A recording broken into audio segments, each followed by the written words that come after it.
Selamat pagi semuanya. Jadi kami dari kelompok 7 di mata kuliah pelajaran pembelajaran.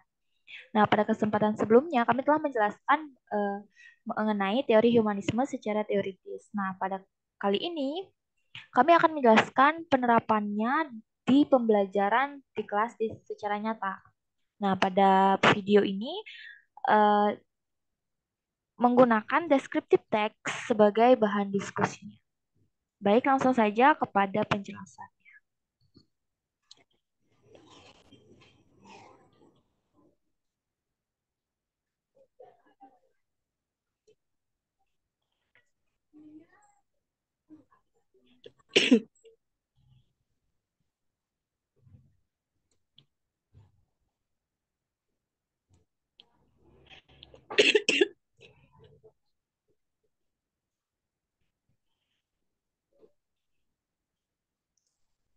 Oke, di sini saya akan menjelaskan mengenai apa yang terjadi dalam video tersebut. Jadi, bisa kita lihat bahwa gurunya memberikan sebuah pertanyaan dan meminta pendapat kepada para peserta didiknya untuk menyampaikan pandangan mereka mengenai suatu hal. Nah, seperti dalam video tersebut, gurunya menanyakan apa yang mereka ketahui tentang descriptive text. Nah, jadi setelah mereka mengutarakan apa yang mereka ketahui tentang descriptive text, maka gurunya akan memberitahu secara lebih lanjut mengenai apa itu descriptive text. Nah, disitulah kita bisa melihat penerapan teori humanisme, di mana teori humanisme ini menjelaskan bahwa adanya sebuah kebebasan dalam mengungkapkan pendapat setiap individunya.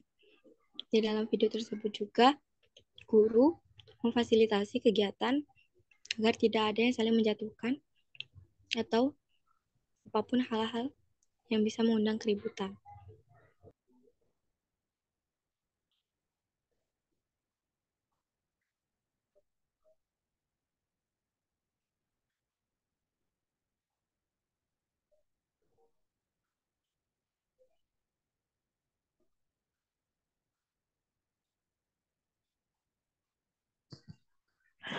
Lalu selanjutnya bisa kita lihat dalam video itu bahwa gurunya membagi siswa-siswanya menjadi kelompok-kelompok kecil yang nantinya akan diberikan sebuah bahan diskusi yaitu uh, berupa teks deskriptif teks yang dimana mereka akan uh, menganalisis struktur dari teks deskriptif tersebut.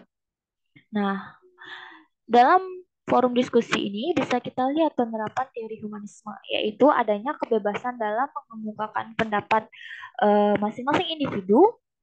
Nah, di sanalah peran guru sebagai pembimbing agar tidak ada yang saling memojokkan karena adanya perbedaan pendapat. Nah, selain itu,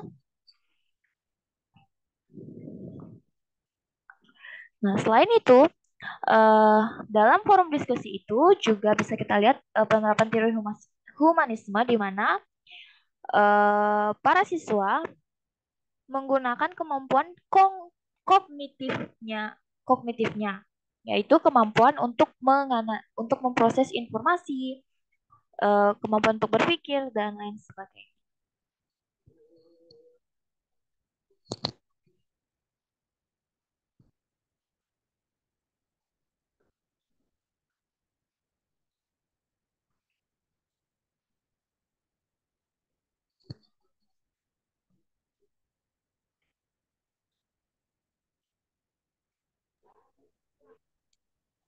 Kemudian, setelah guru membentuk mereka menjadi beberapa kelompok untuk berdiskusi, yang dilakukan dengan tujuan untuk menghargai dan mendengarkan pendapat setiap anggotanya.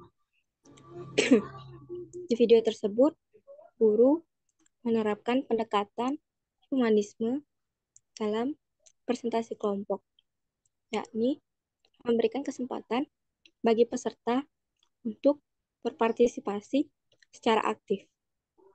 Dengan mereka presentasi mengenai hasil kelompok yang telah mereka peroleh, ini dapat membantu menciptakan pengalaman yang berpusat pada peserta didik, menghargai keragaman sesuai dengan implikasi teori humanisme, yaitu menciptakan lingkungan belajar yang menyenangkan, serta memperhatikan kebutuhan psikologis dan emosional peserta didik seperti diterima, dihargai, dan dicintai.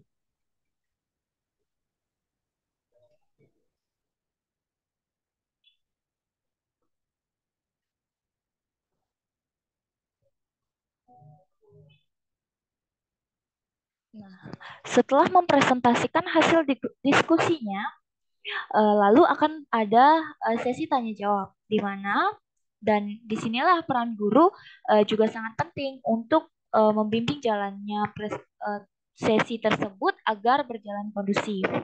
Nah, terlihat dalam video ada uh, beberapa siswa yang menyampaikan pertanyaan dan lalu ditanggapi oleh penyaji, dan ada juga beberapa siswa yang memiliki pandangan lain ataupun menambahkan jawaban dari penyaji.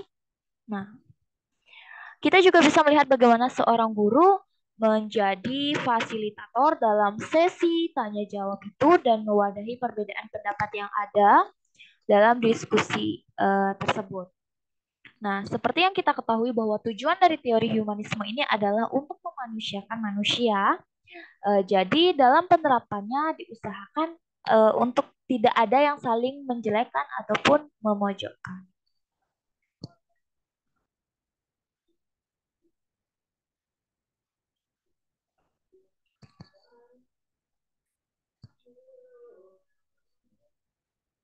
Nah, kesimpulan singkat dari video tersebut yaitu terlihat penerapan eh, teori humanisme dalam pendekatan guru terhadap siswa.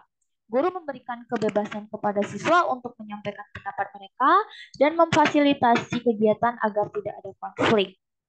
Siswa juga menghargai kebebasan dari individu yang lain atau teman-temannya dan perbedaan pendapat yang ada. Lalu guru juga berperan sebagai pembimbing dalam sesi tanya jawab, memastikan kondusivitas dan mewadahi perbedaan pendapat. Sejalan dengan penerapan teori humanisme yang bertujuan untuk menciptakan lingkungan belajar yang menyenangkan dan memperhatikan kebutuhan psikologi dan juga emosional peserta didik. Nah, baik, itu tadi penjelasan mengenai penerapan teori humanisme secara nyata di kegiatan pembelajaran di kelas. Nah, saya ucapkan selamat pagi dan terima kasih telah mendengarkan penjelasan kami.